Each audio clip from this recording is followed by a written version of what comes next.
First of all, I want to thank Lori for opening in the way that she did.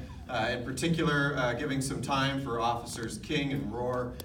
They represent the very best of the unified government. They represent the best of Kansas.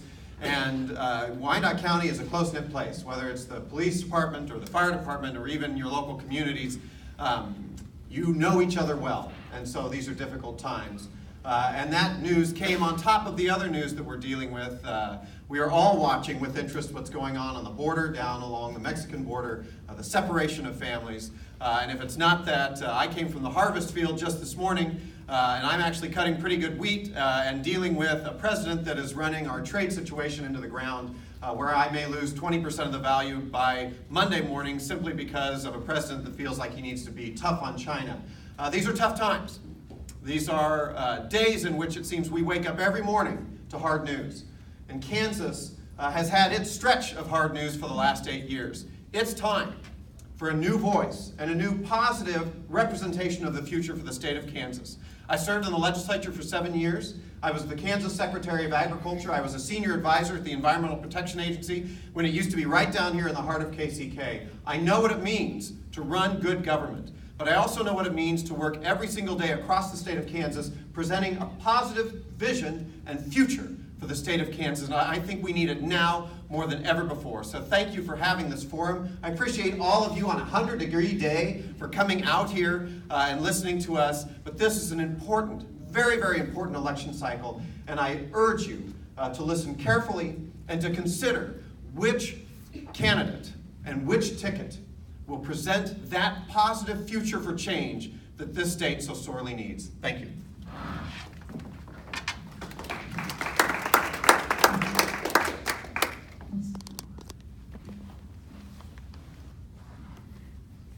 Just hold it down for a while. Oh, there we go. Hi, my name is Jack Ferguson, and I'm a candidate for governor. You know, I'm quite a bit younger than a lot of the other folks up here. But I think that presents me with a unique opportunity to present new ideas and really make a difference in our state. I am running to make sure that working families and young people have a voice in Topeka, which I don't believe they have right now. And I believe that we need to have a candidate with a new vision and fresh ideas in Topeka. I'm the only candidate that I believe that has the ideals of the working class embodied in my platform and embodied in my ideals and my drive and why I get up every morning on this campaign and why I'm fighting to win and why we must win. If I do not win, or at least the very least the Democrats that win, the state will continue to go on a downward spiral. But I believe I'm the best candidate to present the true change Kansas needs in the 2018 election. Thank you for being out here on this really hot day, because it's nice to come in and have some air. And I'll go ahead and let the other candidates give their statements.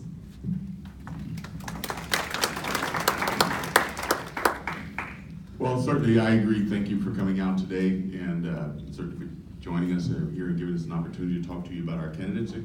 And so certainly I think everyone in this room is appalled at what's going on in Texas, and certainly we have had generations and generations, and I was just thinking yesterday, and I even published something on my website, brewforkansas.com, about how this has actually happened from the very beginning of times of slavery to the Native Americans, to the Japanese. Where do we stop?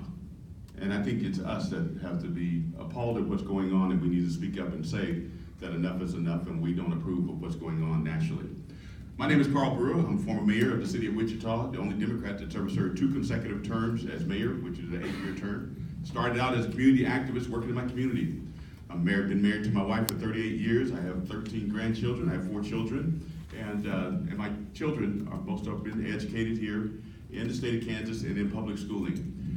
As we look at what's been going on in mayors, I've seen a lot of unintended consequences where they might have thought that they were going to be good, but then after the session's over, we find out that they're very bad. They affect our families, they've affected our communities, they've affected our homes.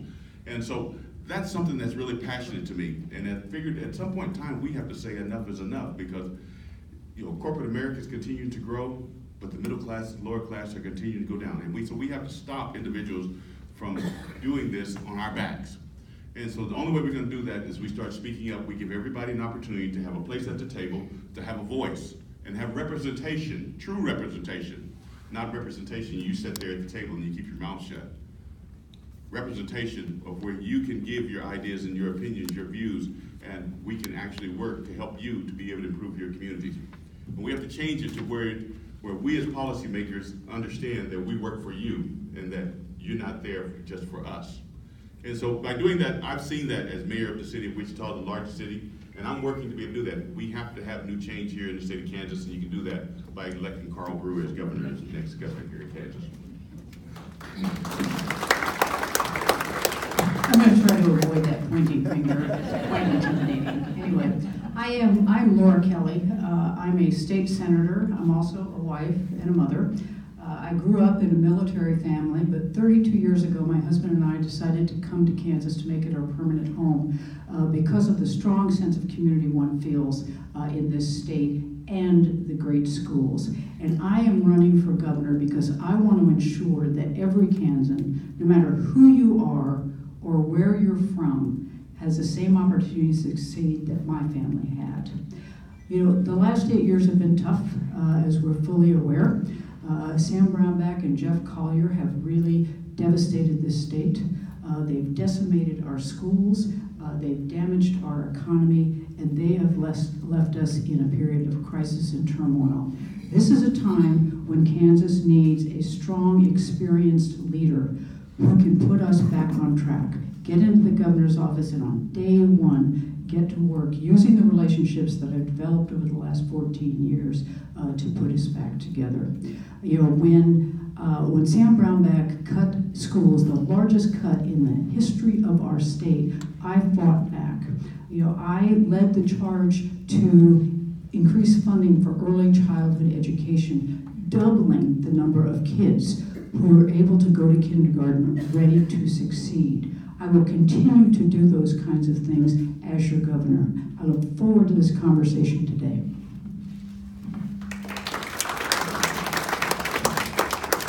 Well, thank you very much, everyone, for being here. It certainly is a warm day, and we've had warm days before. I'm Dr. Arden Anderson. I am from Johnson County. I actually live in Olathe. My medical practice is in Lansing or Leavenworth County. I'm a family practice doc. I also do occupational medicine, as well as I'm a flight surgeon in the Air Force. Still, not past, still. I have about another year and a half to go. I've been deployed 3 times, activated 4. My first time was after 9/11. I know what it's like to be in the combat theater, have to address issues, PTSD, suicide, all of those kinds of issues. And we can talk about a lot of the basic things that are going on in our society today, what's going on with the state of Kansas, and pretty much all the Democrats agree on those basic things. But the differences that we really need to look at is that if we look at Alabama, we look at Virginia, we look at Pennsylvania, where the Democrats won in areas that were highly Republican, they were not won by career politicians. They were won by new people who came to the plate with fresh, truly new ideas. We also have significant issues that need to be overturned. Healthcare in Kansas. I deal with Medicaid every single day.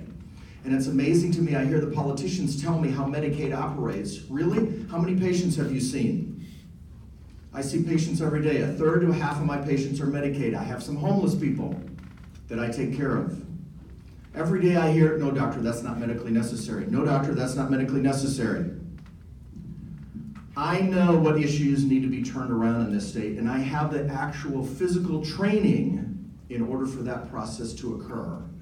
And politics as usual, Democrat or Republican, aren't going to change a thing. Thank you very much, and we'll speak later more. Thank you. I would like to remind everyone, please hold your applause until the end of the forum so we can keep the time moving. Thank you.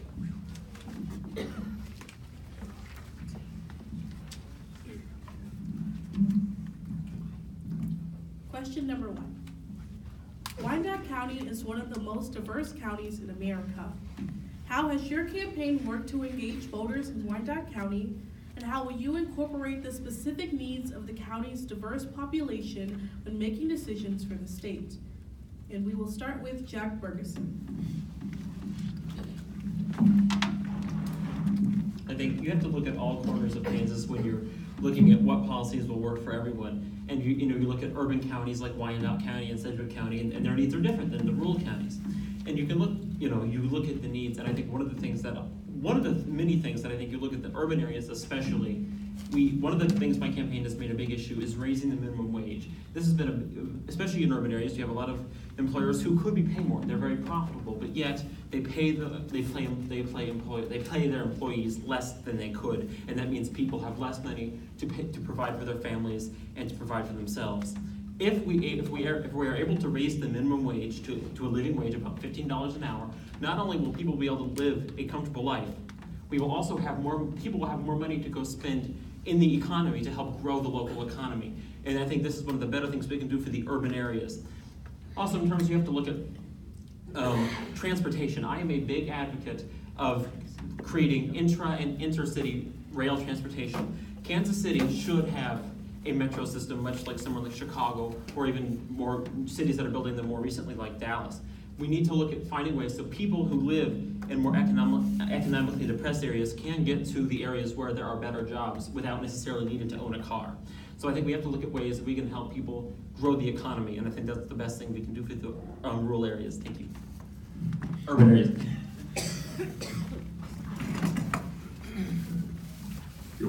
As Carl Brewer, I have had an opportunity to work, and I clearly understand what's been going on and what's been happening in Wyandotte, because as mayor, I had an opportunity to work with, I was the vice chair with Kansas League of Municipalities, and the chair was actually Joe Reardon. So I spent a lot of time with Joe as we traveled the entire state, helping out different communities, but I spent a lot of time in Wyandotte and addressing the issues that were actually there. And he and I actually went to the state legislators to talk to them about some of the concerns that our communities were having, because one, I grew up in very humble beginnings, and the community that I grew up in is not that different from Wyandotte County. I understand it. Although Wichita is the largest city in the state of Kansas, probably 180 some odd thousand, but the thing is everybody deserves an opportunity to have the quality of life that they have, regardless of what side of the track they come from. And I've seen what we need here in Wyandotte County. I mean, Wyandotte County should have an opportunity to have community grocery stores. They should have an opportunity to grow small businesses. And we have to create those types of environment. But the only way they can get that is by bringing them to the table, and having the discussion with you of what type that you would like to have.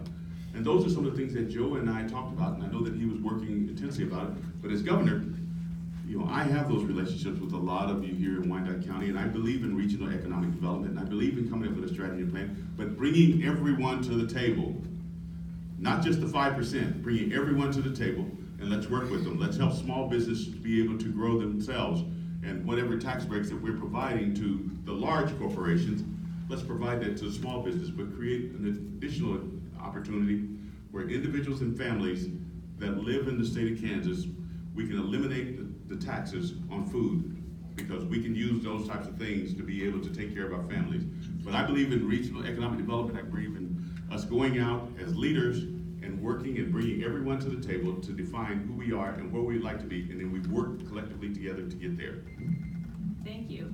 And I think we're getting a little bit of interference on the mics. If you could maybe please turn them off in between, would be great. Thank you. Well, I think the mayor said something important, bringing everybody to the table. That's always been the way that I've operated in the 14 years that I've been in the Senate, even before in my other career. I believe it's important to include people around the table, particularly when we're discussing issues that are going to impact them or their communities. But I think a lot of what we need to do to impact not only Wyandotte County, but our entire state, is to reinvest in the kinds of things that we know make communities thrive. Education is absolutely essential. We need to make sure that our school funding formula is not only adequately funded, but equitably funded, so that schools who need it get the extra help that they need. We need to expand Medicaid and make sure that our folks in our towns, whether it's Kansas City, Kansas, or Stafford, Kansas, have the access to quality health care. It keeps your workforce more productive, and obviously it builds your economy because it brings good jobs in there. Then the other thing I plan to do is to revisit, if you all remember the HOPE Act, where we essentially dismantled our social service safety net for our vulnerable families. We will not just let that sit. I will go back and address that, and we will try to put back into place some of the safety net that was there, whether it's cash assistance, food stamps, child care assistance. We need those kinds of things. Those help our most vulnerable families. If we look at our foster care system right now, we went from having 5,000 kids in the system when Brownback took office to having over 7,600 kids in that system now. It costs us money and it's bad for the kids. We need to undo all of those kinds of really poor, mean policies that were put into place. Well, having a practice in Leavenworth, Lansing area, as I said, a third to half of my patients are on Medicaid, and I have some patients that are actually homeless. One of the things that I see with particularly the urban areas where we have a high number of low socioeconomic folks, healthcare is the number one issue that we have to address. There's 386,000 people, according to statistics last week given in Overland Park, still in Kansas. In addition to that, we have to understand that those folks are not getting rich either way. Because we hear that from the Republican side a lot of the times that, oh, folks that are on assistance, oh my God, they're getting rich. I can tell you somebody making less than $1,000 a month is not getting rich. We have to have mental health care. A major issue that I see particularly in the lower socioeconomic areas, one, because they're low socioeconomic, they're looked down upon by many, many people in much of society. There's a tremendous amount of depression, there's a tremendous amount of anxiety, there's a tremendous amount of fear. And many of those people have ability to work, but the problem is that so many of them are actually afraid to get out and do anything. Literally, some of them are afraid to leave their homes. Mental health care is a major issue with them. And why is it they're so afraid? Because we have so much violence in many of those areas, which means we also need to address the prison system. We need to address the whole issue of recidivism, which means we need to deprivatize the prison system the same as we need to deprivatize Medicaid. I know how to do that, and that's one of the first things we will do in my administration. First of all, one of the things I've learned after serving 7 years in the legislature, if you want Wyandotte County to succeed, you gotta let Wyandotte County be Wyandotte County. And they have wanted, the unified government here has wanted to set its own prevailing wage, and all they're saying is, hey, if we're gonna spend taxpayer dollars on projects, we should make sure that the contractors doing that work are paying a fair, equitable wage, and it's been the state that's standing in the way of that. If Wyandotte County wants to set its own prevailing wage, let them do it. The other thing I'd be big on, we need to stop the border war between Kansas and Missouri, robbing jobs back and forth. We're not gaining anything. There's a moment going on in the broader Kansas metropolitan area. We see cranes everywhere. Kansas City, Kansas, the Wyandotte County portion of the greater metropolitan area should be a part of that. We should be seeing cranes everywhere around here as well. And I look at the Fairfax district, that is the beating heart of the industrial center of the broader metropolitan area. We should be doing everything we can to see the broad success of the entire metropolitan area, because as Kansas City succeeds, more and more work, more and more jobs will come into the area, and Wyandotte County already knows we have everything we want to offer people. We've got abundant space, we've got an incredible workforce, we're here, we're ready to do it. We just need to make sure that the magic that's happening all over the metropolitan area keeps happening, and we're not trying to cherry pick jobs and spending taxpayer dollars back and forth across the state line that may yield us nothing. And then finally, we have to make sure as a state that we are allowing the KCK school district and then the other school districts in Wyandotte County to truly succeed. We know that when we passed the 92 school finance formula, the very last provision they added was the at-risk weighting. It was done specifically for Wyandotte County and the KCK school district because this is such a unique and diverse school district. It needs a little extra attention from the state. That's not lost on me. I don't know, I think it's 38 or 39 different languages spoken in your in the KCK USD 500 school district. It's incredible success that's coming out of there, but we have to make sure. Oh, I got the pointing fingers. So sorry about that. We got to make sure it keeps going. Considering events like the planned bombing of an immigrant community in Garden City and the aggressive deportation of immigrants by ICE, what would you do to improve the safety of immigrant communities, which relies on trusted relationships with law enforcement? We will start with you, Carl Brewer. The issues that, correction. Hold a finger. You know, the issue when we talk about the immigrant community that's primarily in Western Kansas, it's not just Western Kansas. It's all over the state of Kansas. It's all over the United States. Now, one of the things I did as mayor of the city of Wichita, I came in and I told them that we would have everyone an opportunity to be at the table. And so I brought everyone to the table. But the immigrant community, I could not get them to come to City Hall. So what I did as mayor and as the leader, I took City Hall and every department to their community to talk with them. And when I did that, we had several hundred that showed up just to give their opinion. Many could not speak English, many had poor English, but we took the time to make sure that the communication happened between them and between me, and I was there with them. And so, as governor, we were actually, as mayor, I was actually able to change that, and we changed the tone of that where individuals felt comfortable and they truly understood what was important to them, that they could come to City Hall, they could talk to government, and they could talk to their leaders there.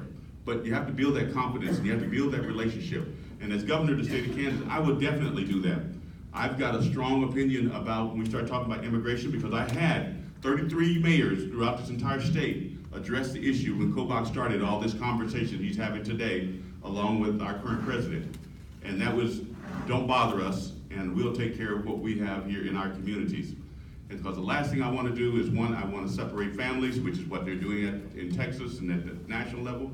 I don't want to separate families. I don't want to disrupt anything. And certainly, I don't want to disrupt the industries that we have that are in place that primarily depend on those individuals that are working in those communities. I want them to continue working, taking care of their families, and being our neighbors and our friends. And let us address those issues ourselves. If you want to address some issues at the border, then address the issues at the border, but not in our communities. Allow you to be able to be successful. We must be able to support you. And that's one of the things that you'll see as governor, is I'll take a firm stance and hold my position as, you know, leave my families here in the state of Kansas alone. Okay, just as long as the little one don't come up.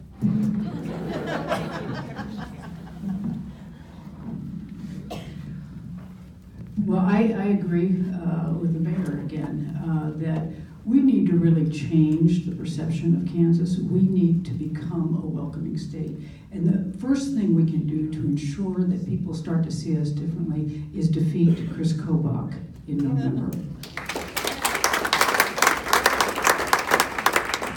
The second thing, I have been very disappointed in the governor's office not speaking out. It's been deafening silence from our governor's office as these children are being put in cages, and we're hearing nothing. What we're seeing is a letter recommending Trump be nominated for a Nobel Prize. That's what our governor has been doing. Not standing up for Kansans. These immigrants are Kansans, and they're not standing up for us, and we really do need to change that.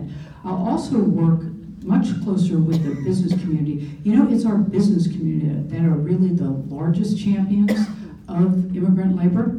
They get it. They understand, and it's not just Southwest Kansas. It's all over Kansas, where they absolutely have to have that labor. And we need to work with our congressional delegation to finally push them over the edge and say, okay, get a comprehensive immigration reform policy in place. It's important for Kansas, it's important for the country, and we must have you do that. We need them to do their jobs.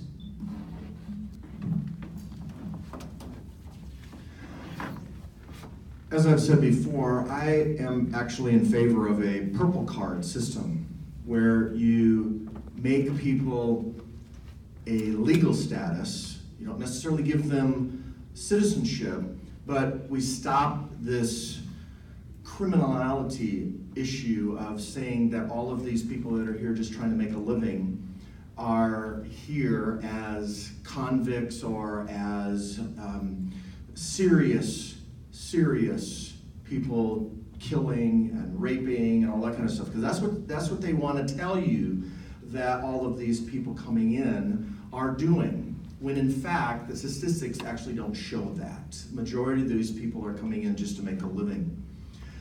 I did a number of years of consulting in Mexico, and I remember one of the farmers that I worked for a little while was complaining one day because he had to negotiate up with the folks down there working in the fields, tomatoes, cucumbers, and peppers, to $6 a day. That was about 8 years ago. And the interesting thing about it is, those people were surviving on $6 a day. I actually toured some of their areas. Dirt floors, no running water, no sewer systems, no septic systems. So, of course, they're going to try to come to this country and have some kind of better life. And so I think the decriminalization, which means basically a purple card approach, and the governor is supposed to be the advocate for the state. And so I will be an advocate for the state for that kind of change federally, so that we can put this thing to rest and then get on with solving the problems in the state that really need to be solved. One of my proudest achievements in my 7 years in the legislature was that I was part of the group that helped pass the in-state tuition for children of undocumented immigrants. And I am sure that there are students that attend here Kansas City, Kansas Community College that are taking advantage of that program. We thought that one, it cost the state virtually nothing. But two, it's the right thing to do for a lot of young people, because we still know that getting that higher education is the best pathway to move up and potentially into the middle class. And it's been and is proven to be a very successful program, and we know that Secretary of State Chris Kobach is interested in ending the program. That's why I got into this race and am working so hard each and every day to make sure that we can actually win the race in November. Two, I think that helping immigrant communities also should deal with enfranchisement. They have to feel like they are a part of the democratic process, and that means rolling back voting laws that are deliberately designed to keep them away from that process. We need to be making it easier for people to vote rather than harder. I'm an advocate for expanding access to different polling places. I'm also an advocate for automatic voter registration. I think it's goofy for us to put blocks up to keep people from getting registered to vote. And then finally, I think it is a large sense of tone. We have to, as an administration, set the tone for the state of Kansas and say this is an open state. And we are going to defend the people that are here working each and every day to make our state better. And as has been said before, we know that that diversity exists from Wyandotte County all the way to the western corners of the state of Kansas. And so it is important for the next administration to advance that cause. And one of the things I believe I bring to the table is that it's true. The business community, in particular the ag business community, is concerned about this, and they're looking for a leader that they can trust. And with my ag background, a fifth-generation farmer from central Kansas, I have those relationships, and they trust me to be the one to stand up to Secretary Kobach in November. Thanks. Even though it is an unpopular term, I'm going to be bold and say it. I think Kansas should be a sanctuary state, and we should let people know that that immigrants are safe in Kansas, even if they are not safe in many of our surrounding states, which are governed by Republicans and are less likely to be welcoming to immigrants. We need to say Kansas is open. You can come to Kansas and you can try to make a better life for yourself and not fear deportation. I will fight ICE's operation within the state of Kansas, and I will try to deter them from kicking out undocumented immigrants. And also, similar to what Dr. Anderson said, I would support some sort of decriminalization of being an immigrant, and to make it so that those people can live comfortably and legally and try to work them and allow them to really try to make a better life for themselves and their families, which is why they come to this country. And so I think we really have to make sure Kansas is an advocate for people and for all people, not just people who are born here, but everyone here trying to make Kansas the greatest state in the United States. Thank you.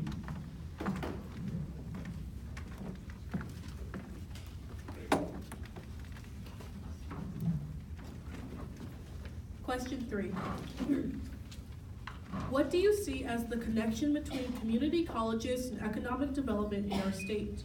And how will you support community colleges and technical education in Kansas? And we will start with Laura Kelly. Okay, got it. There's a huge connection between our technical schools and our community colleges and our economic development.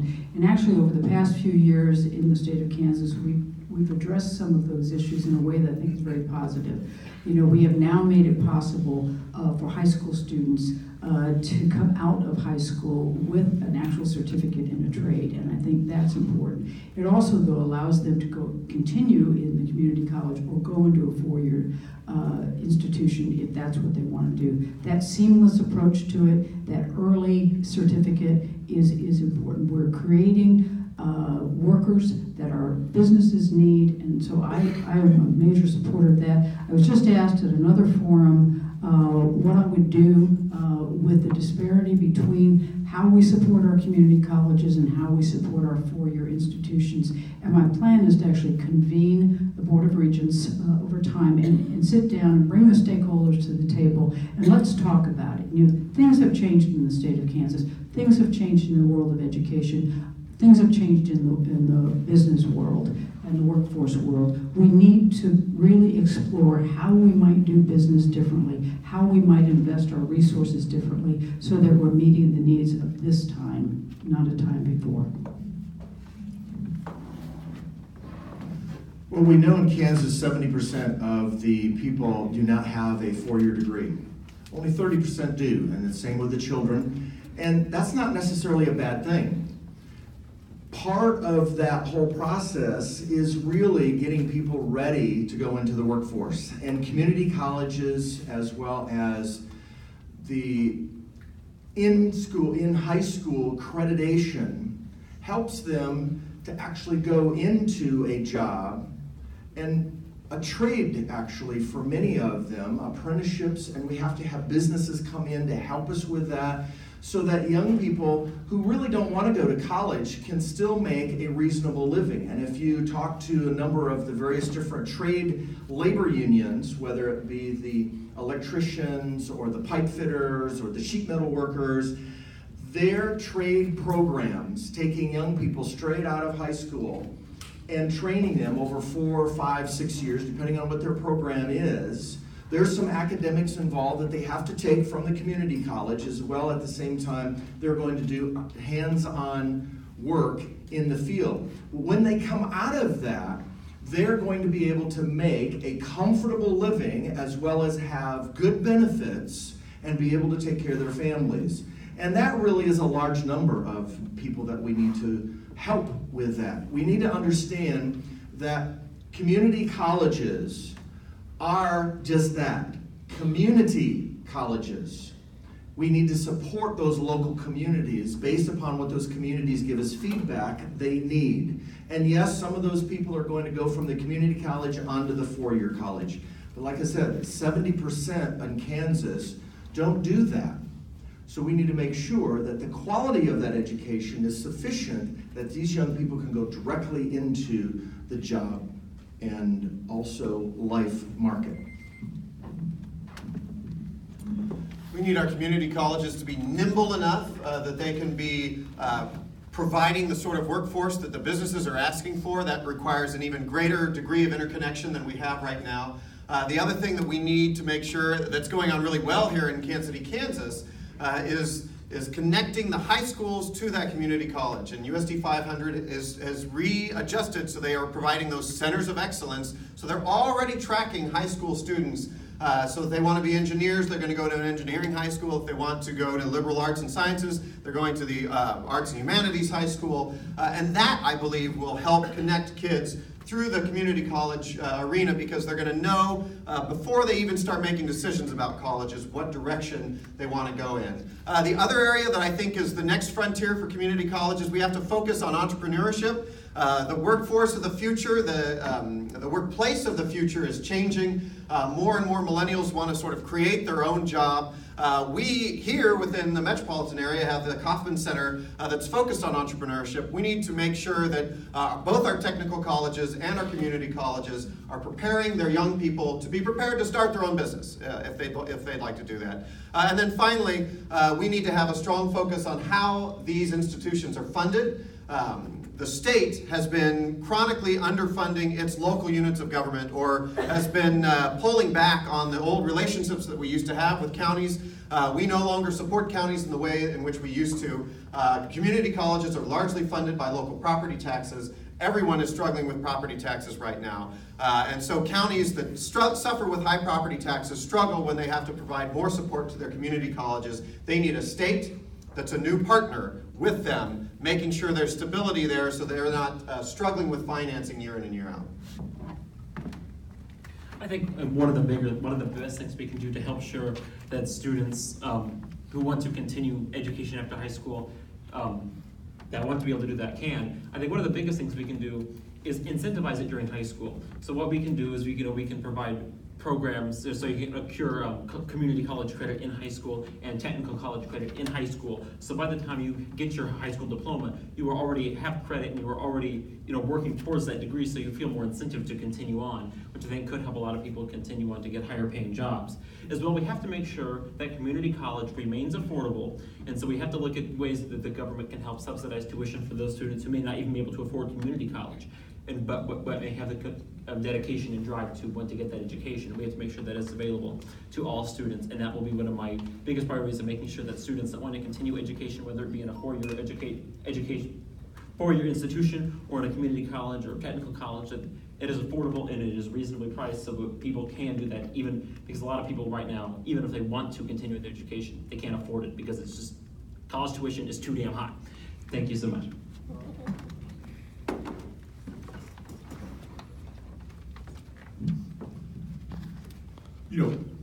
Community colleges are very important, and there's no way to get around that. In today's climate and the environment that we're in today, it's something that's a must. As mayor of this largest city in Wichita, one of the things I had to address the issue was how do we continue and move individuals on? Certainly, we have to invest in education. If you don't invest in education, it doesn't matter what happens at community college, because they're not going to make it in community college.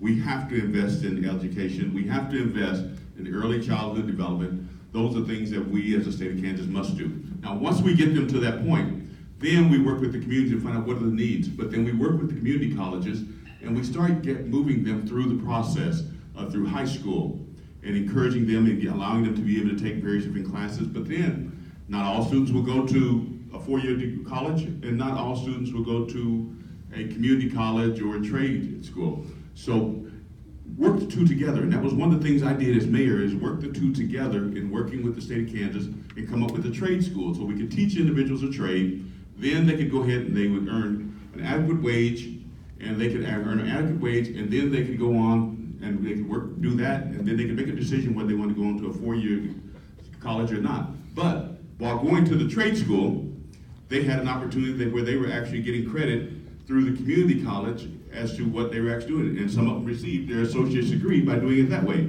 That was an incentivized for them to move on. And in corporate America, one of the things, and I retired from there, one of the things that they look at is as progression comes on, individuals become more inspired, feeling more confident in themselves. They want to move up, and they can go on and they can take those additional classes and go on to a four-year degree. But the thing is that we have to set the tone and we have to prepare them for that. And it starts in the early ages, in preschool, and educating them on to where they actually make it up to high school and either junior college or four-year degree. which state level agencies, social programs, or legislation do you think are the most important for addressing poverty levels in Wyandotte County? We will start with Arden Anderson. Well, as I said to begin with, healthcare is the #1 issue. It's the #1 issue not only in Kansas, #1 issue nationwide now. So the one agency that we have to address is the agency that's overseeing healthcare in Kansas. And the first thing we have to do is deprivatize that system. The next thing that we have to do is actually move towards demanding that we're able to negotiate drug prices, lab prices, and radiology. We should be able to purchase those things wherever it is that we can purchase them the least expensive.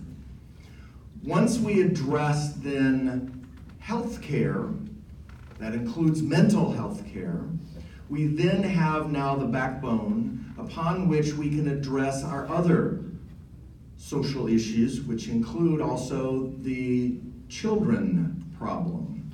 You have to have health care in order to take care of children. You have to be able to take care of runny noses or birth defects or whatever issue it might be for those children. And at the present time, we don't have that. There's something like 36,000 children in Kansas right now uninsured. So we have to start with healthcare, get that process in place, and what most people don't talk about is the cost of healthcare. All they want to do is expand something that is a Kobach-Collier issue. Kobach and Collier are the ones who actually privatized that.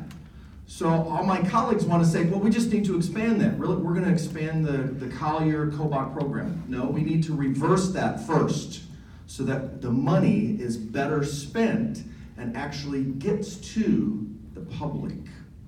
That's the problem. We waste nearly half of the money in the Medicaid program. Australia spends $4,300 per person. We spend $8,700 per person on Medicaid in this state. One, we need a head of the Department of Children and Families that's a true Kansan, dedicated to serving the state and making sure that they will not rest until that agency tracks down the children that they serve and knows where they are and begins the long process of reinstituting trust among the people of Kansas for that agency, because it's lost. Because frankly, it's been sad day after day to see sad news coming out of the Department of Children and Families. Second, we need a CanCare system that is functioning in the state of Kansas, where we don't see millions of dollars evacuating the state and going to private companies outside of the state of Kansas. And we need a system that is asking the difficult questions of the public health data that we are seeing. Wyandotte County showed up on the list of having one of the highest infant and maternal mortality rates in the country.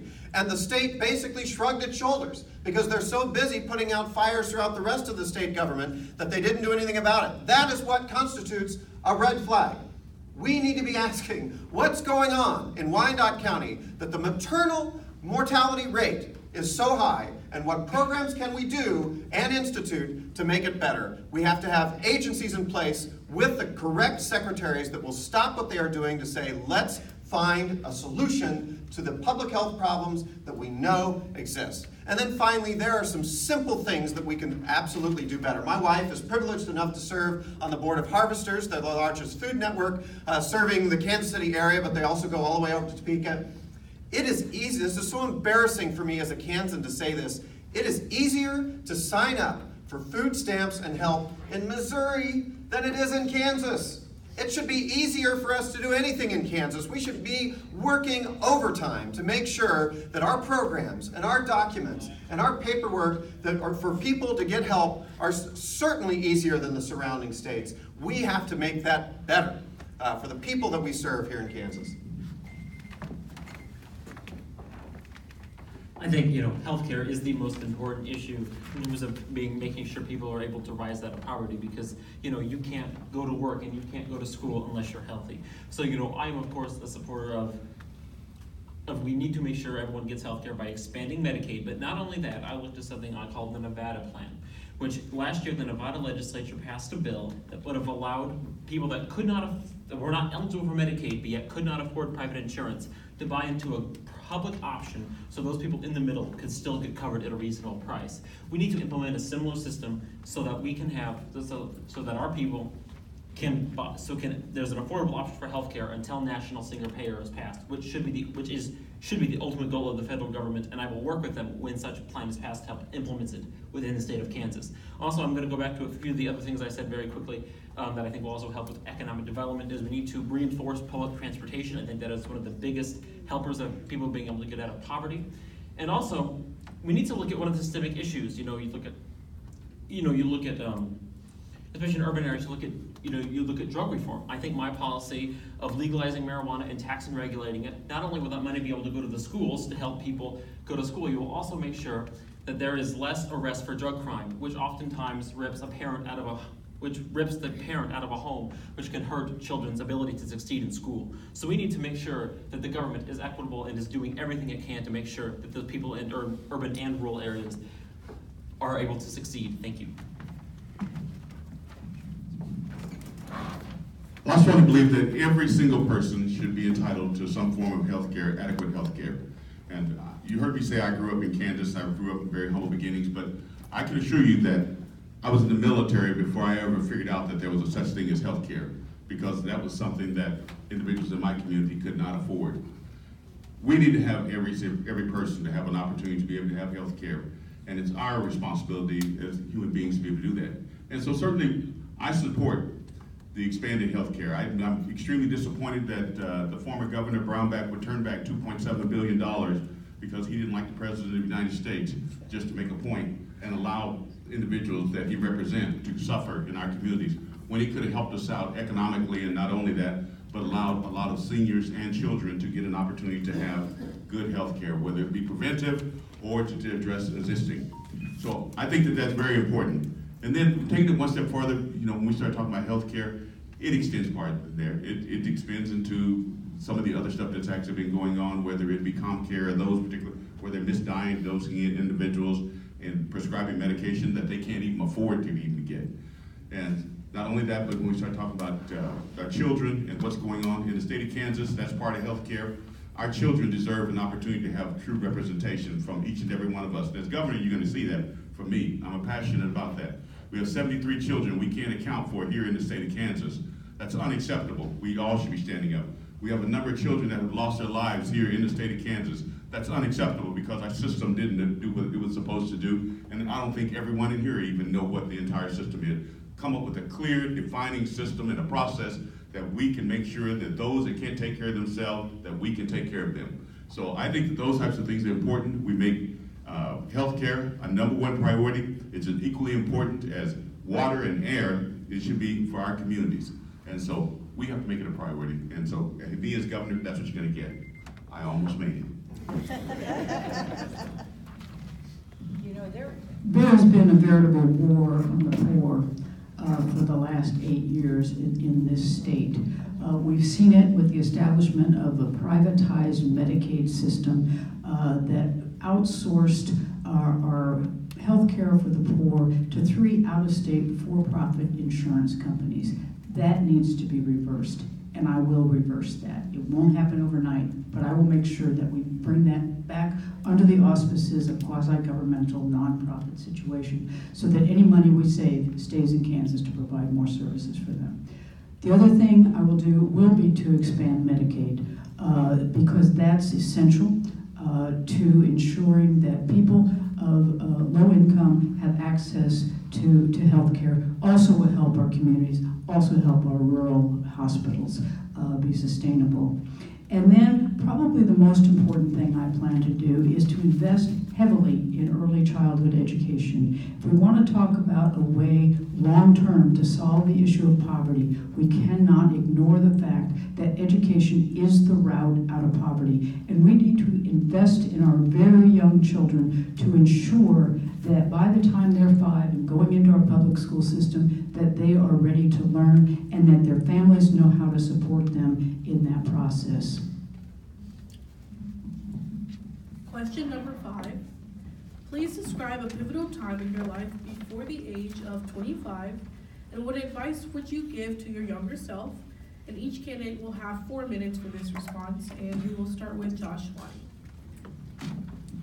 So I don't even know how many forums we've done, like a ton of forums. So we all kind of know each other well and can answer things. I was really excited to see this question, and they told us in advance. We didn't know the other questions, but they told us in advance that this question was coming, and so it gave us the time to really think about it. I've got enough time, and I talk fast enough. I'm going to cover 2 things. One, so I got in the legislature when I was 22. I was really young. I came straight out of college, and the first term I was there, on the second half, the second session I was in, was the first time a vote for gay marriage came through. Actually, they were voting on the constitutional amendment to define marriage as one man and one woman. The party and everybody in the party came to me. I was a 23-year-old in a rural Kansas district. They came to me and they said, "We don't care what you do on this, you're going to vote for it." They said, "We don't care how you feel about it, you have to vote for this. This is political suicide. It's over for you if you don't do this." And so the first time it came through, I, like a bunch of other people, I voted for it, and I left there and I was just sick to my stomach. I was like, that just doesn't feel right to me. But I was young. It was very early in my legislative career, and I didn't know any better, and so I did what the party told me to do. So anyway, it went to the Senate. It died in the Senate. They broke for April recess, and a lot of people got pressure at home because the Senate had killed it. So they came back, and the Senate brought it back up and passed it. And so it came back to the House one more time, and if it passed the House, it was going to go to the vote of the people. And I can remember something changed, and 9 of us sat down in a room, and we said, you know what? If we flip our votes on this, they're all expecting us to vote yes. If we flip our votes on this, we can kill this thing. And it was Bill Kassebaum, Nancy Landon Kassebaum's son. He and I came in to serve together at the same time. Cindy Neighbor was in that group. A lot of great people were in that group. A lot of us were freshmen. So we came in that day. No one was expecting it. We flipped our votes, killed it. And of the nine of us that flipped, I was the only one that came back. It was almost political suicide. 8 other people lost their seats. But I learned a huge lesson then, and that was really the beginning of me being able to articulate to my home district areas that I thought sometimes you got to push harder. You have to push harder on these.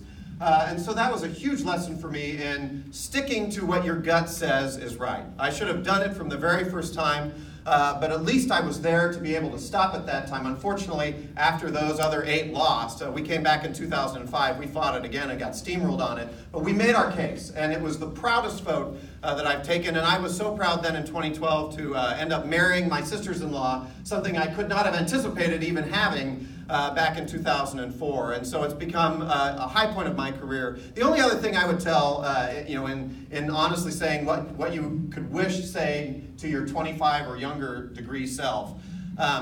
I just lost my last grandfather earlier this year, but I lost my other one when I was 17 years old. He was 91. He'd lived a nice long life. But boy, he grew up hard. He didn't even put a crop in 1936 as a farmer because it was so dry. He used to take his winters and go to Chicago and cut hair and pull teeth out of cadavers to make enough money to farm during the Depression. I talked with him a lot, but it's never enough. It's never enough when you're spending time with that kind of institutional memory and learning. And I learned over the years to ask more questions of the people that are eventually not going to be around you. But the advice I always give young people, and unfortunately I'm looking at Gary because he's the one right in front of me, but spend time asking those questions of the people that have lived longer than you have. I was lucky enough to know someone in my town that lived to be 109. Her dad came out and fought out of Fort Wallace on the frontier in the 1860s and 70s and was our first fish commissioner. And I'll never get those opportunities back, but I cherish them each and every day. Thank you. This is an interesting question for me to answer because I have a lot less time than the other candidates up here. So I'm going to answer this question a little bit differently, but it's just what I feel like I have to do. When I began this campaign over a year ago, no one knew my name, no one knew my story, but I decided I'm going to do this anyway. I felt a dedication to the people of Kansas.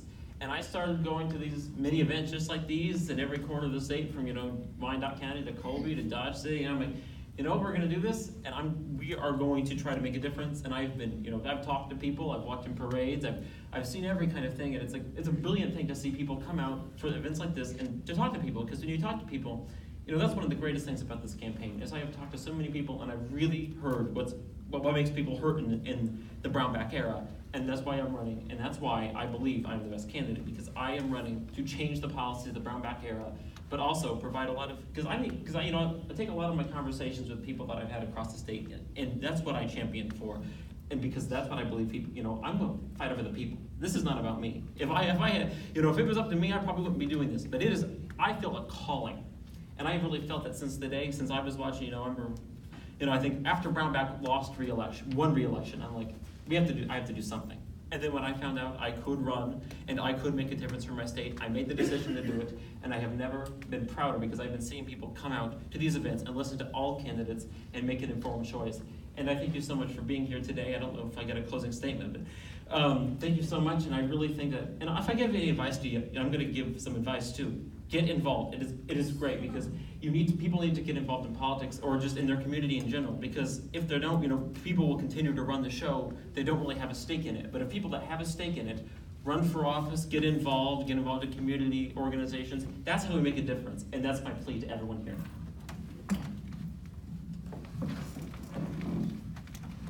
Well, I'm not as young as Jack, but my memory is still there. You know, what do we do? You know, when I was 20 years old, and so I grew up in a single-family household, and my grandmother and grandfather helped raise me. But what a lot of people don't know is that during that time frame, my grandfather, I'm a first-generation Kansan, and my grandfather moved his family here. They were sharecroppers in Oklahoma, in southern Oklahoma, and they actually picked cotton and things of that nature. And he left his family, and he came to the state of Kansas looking for a new opportunity, and he got a job working at Cudahy Meatpacking Company. And he eventually ended up getting enough money that he could bring his family. And when he brought his family, certainly that's when my mother was actually able to come, and they were actually able to stop picking cotton and go to school. And so they went to school, they went to unfunded schools. And so primarily schools that only African Americans went to. And that was there in our community. And so one of the things after I was born, you know, my family was in a pretty bad accident, and several people lost their lives. I was one that came out with a minor scar on my face. But I had to stay with my grandparents for an extended period of time because my parents were in the hospital. But one of the things that my grandmother taught me all the time was to always be considerate of other people and not just think about yourself. And so I went through my entire life with that value. And as I become a teenager, and they started busing, and I had never been out of my community and went to a white community. And my grandmother told me, she said, don't worry about and don't judge individuals by the color of their skin. You treat them as if you would treat me. And you trust them and you respect them. And that's one of the things that I have learned through my entire life, is to be able to trust and respect everyone. Now, when I made the decision to become mayor, and I decided to get into politics, I had to go to my grandmother and I sat down with her and I said, I don't know why I'm doing this, but I believe that this is something I should be doing. And she said, just don't, whatever you do not forget about the people. Make sure that the decisions that you make are what the people want, and they're in their best interest. And even at 97 years old, she would watch television because she couldn't come to a city council meeting, and she would call me that day and ask me, what is it that you exactly meant when you made that decision or you made that comment? That's the type of person that I have learned to be over the years, is make sure that I respect individuals that come from various different walks of life. I certainly understand why the Latino community are trying to make a difference, because if you could only make $5 a day and you see someplace you can make $15 a day, would you risk your life for your family to go ahead and do it? And the answer would be hell yes. At a moment's notice, I'd do it. I'd do it myself today if I couldn't get it here. And so that's why I'm passionate about people, I'm passionate about communities, and I'm sensitive when I see injustice being done to individuals and to families and to children and to seniors. I'm sensitive to that. And one of the things in my policy and under my administration, there will be that would not be tolerated at any point in time. Anyone's rights will not be violated in any way, and I'm gonna pay close attention. And I've seen the game be played where if they can keep the door open, then they're gonna come through the door later. No one's rights will be violated. And I'm fortunate that I was able to get Chris Marr. I don't know where Chris, where did you disappear to? There he is. He's my running mate. He's mayor of Gardner, and he has the exact same values, the exact same beliefs, and he's seen the exact same things that I have seen. We both love human beings, and we believe that Kansas can be a better place. And our administration, that's what you're gonna see. You're gonna see true leadership, and you're gonna see a team that can beat Collier and Kobach. And I made it. I'm actually a woman who grew up, really came of age pre-Roe v. Wade and pre-Title IX. Okay, Title IX was the gender equity on college campuses, which required them to do things like have sports teams for women. I loved sports when I was a kid. You know, my ambition was to replace Mickey Mantle in center field with the New York Yankees.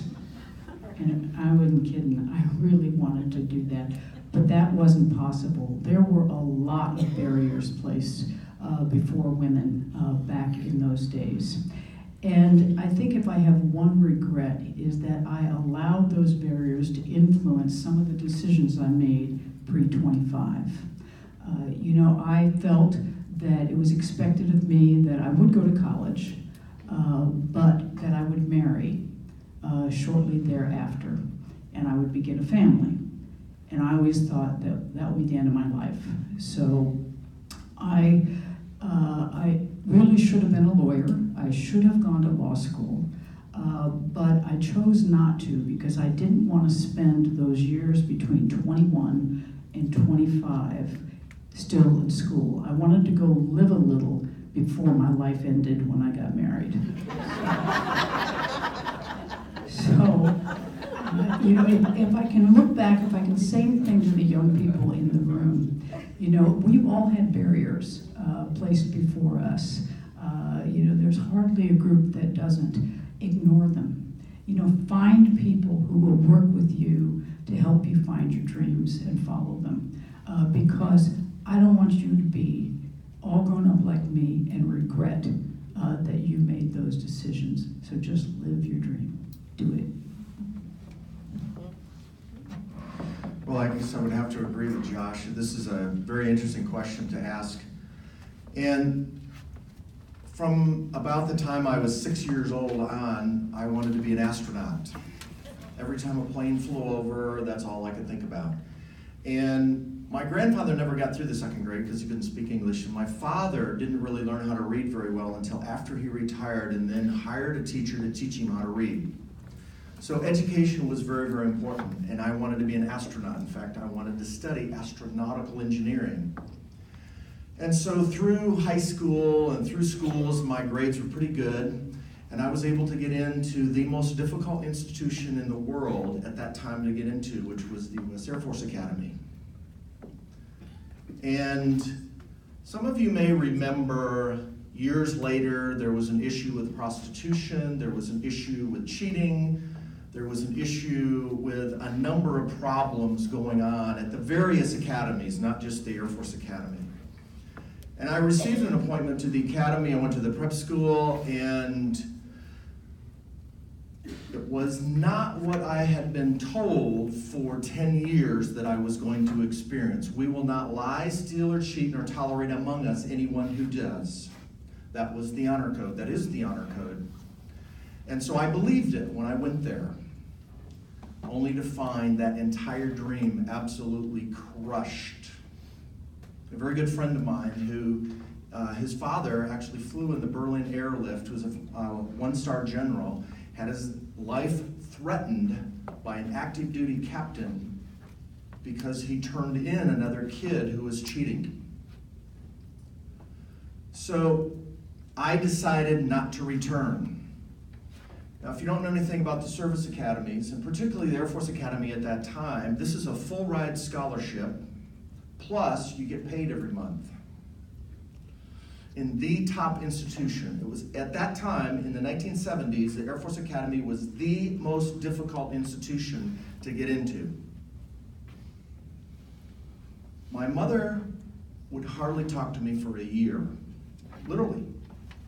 Because in her mind, and many of you are mothers, what would you think of your son who had a full ride scholarship to the top institution in the country, in the world at that time, turn it down and leave? And it was a very difficult decision for me, a very difficult decision. But I didn't stop. My parents continued to encourage me, get education and so on. Of course, my mother wasn't very happy, and finally she did talk to me. But I eventually went on to Arizona and actually went into agriculture first and got a degree in ag education. Started out actually in engineering. I was pretty good in math. And eventually, though, taught school at the high school level. I taught vocational agriculture. And then got more into agronomy and so on. I was an exchange student in the Netherlands. And then became a consultant, traveled quite a bit. And then eventually one of my professors, Phil Callahan from Florida, said, I think you need to go to medical school. So at age 34, I went to medical school. And over the years, I've looked back and said, gee, if I had stayed at the academy, I would have been flying F-15s or F-14s for the Navy, one or the other, but I wouldn't have done any of the things that I'm doing today. I probably would not be a physician. I wouldn't have taught school. I wouldn't have traveled around the world as much as I have, and I wouldn't have written 5 books on those subjects. So what do I say to myself today? You still have to follow your gut. And if it's not right for you, other people may not understand, but you're the only one that's going to have to live with it in the future. Thank you. At this time, we will have each candidate make a few closing statements, beginning with Carl Brewer.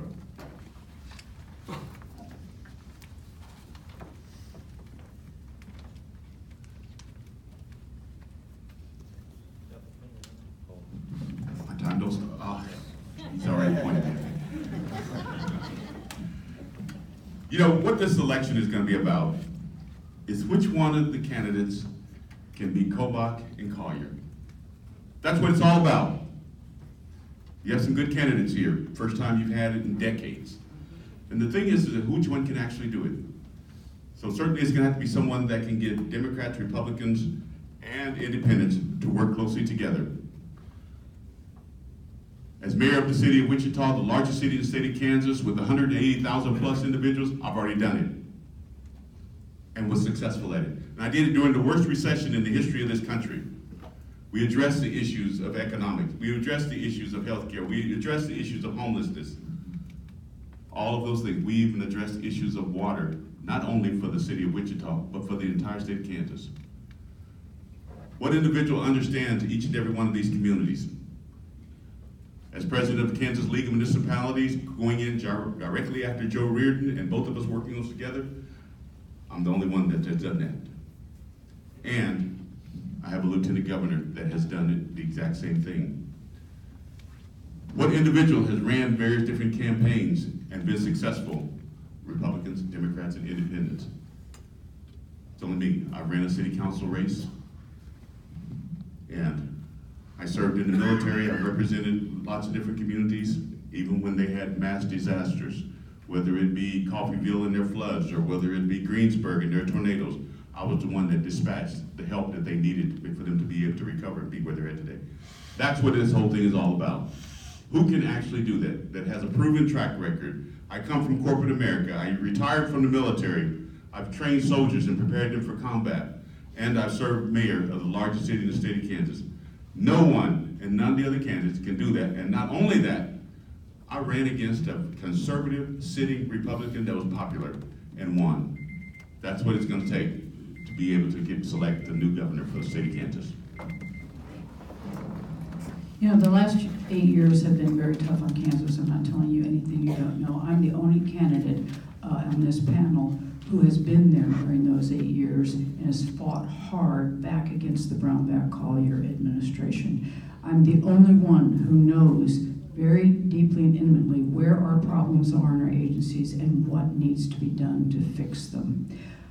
I've also let you know I've run 4 state Senate campaigns in a very Republican district, and I've been able to win each time because I can bring Democrats and independents and moderate Republicans together. That's how I have succeeded in the state Senate. You know, I was a math major when I went to college, so the least I can do is count. And I knew when I got there were only, at most, I've had 10 colleagues, 10 Democrats at any time. It takes 21 votes to pass a bill. I had to go across the aisle to create relationships with them so I could get policy passed. That's what I can do when I get into the governor's office. I can go in there day one and work with those relationships. Anybody who thinks that being a governor is a one-person show is wrong. You must get things done through the legislature. I've got those relationships. They're current, they're strong, they're deep. The Democrats will work with me and the moderates will work with me, and we will get this state put back together again. Well, thank you very much, everyone, for coming tonight, or this afternoon. We certainly do appreciate that. All of us here, I mean, that's the reason we're here, is because you're here. So, I have a tremendous variation in my background. I understand healthcare, I understand education, I understand the environmental issues, I understand how all of those things work together. I understand public health as well as public safety. I understand the interaction of various languages and cultures. I've had to teach in various languages and various cultures around the world. I've had to interact with those and actually get results. The bottom line is that the reason I'm running, I'm not a politician, I'm still practicing medicine every day. Well, not every day, I don't practice on Friday, Saturday, Sunday, unless I am on call. But the thing about it is I'm looking to bring a new culture to the state. For healthcare reform, you actually have to know healthcare in order to know what needs to be corrected. In order to change education, you actually have to have been in the classroom and done lesson plans to know really what needs to be done. In order to change public policy, you actually need to know what are the issues in the street that are going on relative to the healthcare, relative to the education, and relative to human rights issues. We need to elevate the human rights issue to the medical and constitutional issue and throw out all of this social bickering back and forth. I know the science of how to get that done, because that's really what it is about. It's about science. It's about the Constitution. Article 1, Section 10 of the U.S. Constitution says everyone has the right of contract. Everyone. How come nobody has taken the LGBTQ thing to the U.S. constitutional level? Because that's where it really belongs. It doesn't say that only straight white guys get to do those things. Everyone gets to do that. I have a number of other things that you can read about if you wish. Very extensive, my understanding of things and my plans.